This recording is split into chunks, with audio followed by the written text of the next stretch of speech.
mwili wa Papa uliolazwa katika jeneza lililo wazi katika kanisa la Mtakatifu Petro. Mwandishi wa BBC Sarah Rainsford anaripoti kutoka Vatican na taarifa yake inawasilishwa na Elizabeth Kazibure. Usalama unazidi kuimarishwa kila siku hapa Vatican. Kuanzia kwenye vifaa vya kuzuia ndege zisizo na rubani hadi uwepo wa polisi wa kila aina. Ingawa kwa sasa hali inaonekana kuwa tulivu, tahadhari zaidi inachukuliwa wakati makundi ya watu yakielekea katika eneo la St. Peter's Square ili kumuona Papa Francis kabla ya mazishi yake hapo kesho. Ni kwamba ni kitu kikubwa sana na lazima ujionee, na nadhani ni muhimu sana. Ni wakati wa kihistoria, kwa hiyo lazima tuje. Niliposikia tu Papa amefariki ghafla, nilibadilisha ratiba zangu ili nifike hapa. Madeleine alikuwa likizo nchini Iceland na aliacha kila kitu na kuja hapa haraka iwezekanavyo ili aweze kumuaga Papa. Ni kitu gani kuhusu Francis unachokikumbuka na unachokipenda? Napenda tabasamu lake, uso wake ni mzuri sana. Hususan vile alivyokuwa anaonekana kama mtu asiyependa mambo mengi. He's a very simple person. Makumi ya maelfu ya watu tayari wameshapita mbele ya jeneza, wengine wakipiga mstari kwa saa nyingi ili waweze kufika mbele. Wengi wao wameweza kufanya hivyo, wakinasa kumbukumbu kuhusu Papa ambaye alijaribu kulifanya kanisa kufuata maadili ya kisasa na kulifanya liwe la umoja zaidi. Na ndio maana aliagiza Vatican linunue jengo kubwa karibu na kanisa la Mtakatifu Petro kwa ajili ya watu wasiokuwa na makazi. Papa ambaye sio wa wale wenye uwezo lakini wa wale wasiojiweza, Alberto amekuwa akiishi katika makazi haya ya msaada kwa miezi kadhaa sasa. Nina huzuni sana kwa sababu amefariki dunia. Alikuwa papa mzuri sana. Kwenye mazishi yake siku ya Jumamosi kutakuwa na watu wasiokuwa na makazi, wakimbizi na hata wafungwa. Papa Francis alifanya mapinduzi kwa kuwapa kipaumbele maskini ndani ya kanisa. Alizungumzia maskini lakini pia alionyesha matendo ya rehema kwao.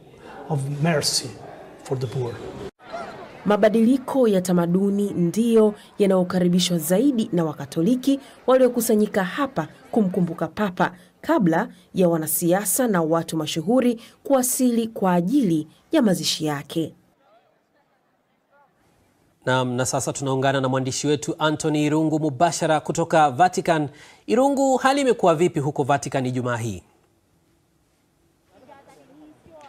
Shughuli zimekuwa nyingi sana hapa Vatican. Maelfu na maelfu ya watu wamejitokeza kuaga ama kuona mwili wa Papa Francis, na wametoka maeneo tofauti kote ulimwenguni. Wengine walikuwa likizoni, wengine walikuwa tu papa hapa, na wengine pia wakumbuka kwamba ni mwaka wa Jubilee katika kanisa la Kikatoliki, na wengi wao walikuwa mahujaji ambao walikuwa hapa na wakasema kwamba lazima waone mwili wa Papa Francis. Hapa hili ndilo kanisa la St. Peter's na kulikuwa na bahari ya watu. Sasa hivi milango yote imefungwa, watu wote wamesharudi nyumbani kwa sababu hapo kesho hapa ndipo misa ya wafu itakuwa ikifanyika na baadaye mazishi. Na hapo awali niliweza kuja hapa kuona jinsi mambo yanavyoendelea na pia kutembelea kanisa ambalo Papa Francis atakapozikwa hapo kesho. Na kama unavyoona niko kwenye kanisa la St. Peter's ambapo maelfu na maelfu ya watu wanazidi kuingia kuja kuona mwili wa Papa Francis angalau kwa mara ya mwisho. Na kwenye kanisa hili hapa ndipo Papa Francis alikuwa akiongoza misa kila Jumapili, na alisema kwamba hangetaka kuzikwa hapa. Kuna mapapa wengi ambao wamezikwa katika eneo hili, lakini yeye alisema hangetaka kuzikwa hapa na badala yake alichagua kanisa lingine ambalo liko takriban kilomita 4 kutoka hapa, ambalo linaitwa St Mary Majore, na ni kanisa la kipekee ambalo lina ukumbusho wa mama mzaa Yesu ama Mtakatifu Maria, na Papa Francis alikuwa na ushirikiano mzuri ama alikuwa anapendelea sana wakati wa kuomba kuhusisha jina la Mama Maria, na hapo ndipo kila wakati akifanya safari yoyote, tuseme kwenda Sudan Kusini, kwenda DRC, safari yoyote alikuwa akienda kwenye kanisa hili kuombea hiyo safari, na akirudi angeenda pale. Pia wakati alipotangazwa kuwa yeye ni papa wa kwanza kutoka Amerika ya Kusini, aliweza kuja kwenye kanisa hili na kuomba. Kumbuka kwamba hakuna yeyote ataruhusiwa kuingia kwenye lile kanisa ama hafla ya mazishi itakuwa imefungiwa. Ni watu wachache sana ama viongozi wa kidini watakuwa pale ndani, na picha ya mwisho ambayo watu wataona ni jeneza likiingia kwenye lile kanisa. Hivyo basi katika eneo hili watu wanakuja kwa mara ya mwisho, kwa sababu leo jioni ama Ijumaa jioni shughuli zozote za kuona mwili wa papa zitafungwa.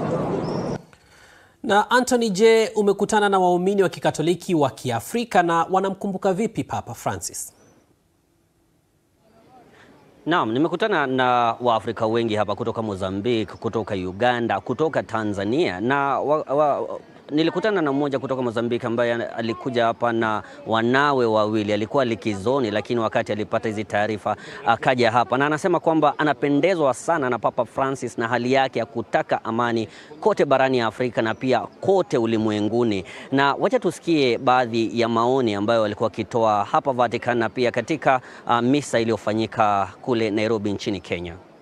Nimefika Mary Majore, nimeona mahali ambayo wameandaa kwa ajili of putting the burying him there.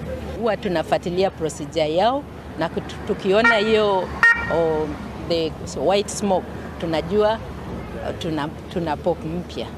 Sisi tunayo expect ni pope ambaye ata run the church in the values of the church, the Catholic Church. Atakayekuja tuweze kushirikiana naye kuondoa mila na desturi ambazo hazifai, tuende na zile mila na desturi ambazo zinafaa. Tungependa popule mwenye anakujia wale wenye wako na unyonge, wale wako na shida, wale wako walemavu, wale wanaishi na magonjwa, wale kuatia moyo. Tunahitaji huyu mtu ambaye yeye mwenyewe ni mnyenyekevu, lakini anataka watu wote waingie kwa Bwana. Aletwe papa mwenye atajali maskini, ajali walemavu kama mimi.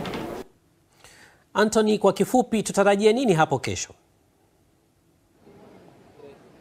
Na hapo kesho kuanzia mida ya saa 4 kutakuwa na ibada ya wafu ambayo itakuwa ikifanyika hapa nyuma yangu, na kuna viongozi wengi kutoka kote ulimwenguni wakiwemo marais na pia viongozi ujumbe, mawaziri ambao watakuwa wakihudhuria ibada hiyo. Kuna marais ambao wamesemekana kwamba watakuja hapa, ikiwemo rais wa Kenya, kuna naibu rais wa Tanzania ambao wanatarajiwa kufika hapa, na pia marais wengine wa barani Afrika na pia kutoka kote ulimwenguni. Kwa ujumla kutakuwa na viongozi wanaowakilisha mataifa 170, na baada ya misa kutakuwa na msafara ambapo mwili wa papa utaelekezwa katika kanisa la St Mary Majore, takriban kilomita 4 kutoka hapa ambapo atazikwa, na pia itakuwa ni ibada ya faraga. Hakuna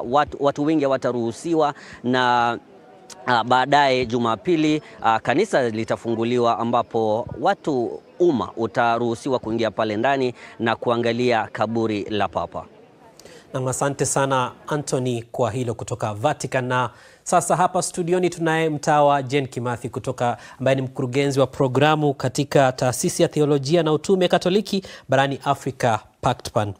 Kimathi, unamkumbuka vipi Papa Francis? Asante sana Mwagangi. Papa Francis namkumbuka ni baba, mchungaji, na ni rafiki kwangu mwenyewe. Nasema ni rafiki, niliwahi kukutana na Papa Francis mara 3. Mara ya mwisho nilimsalimia alikuwa kabla akuje Kenya. Alikuja na mcheko mkubwa sana. Namkumbuka papa mwenye tunasema na kizungu smiling pope.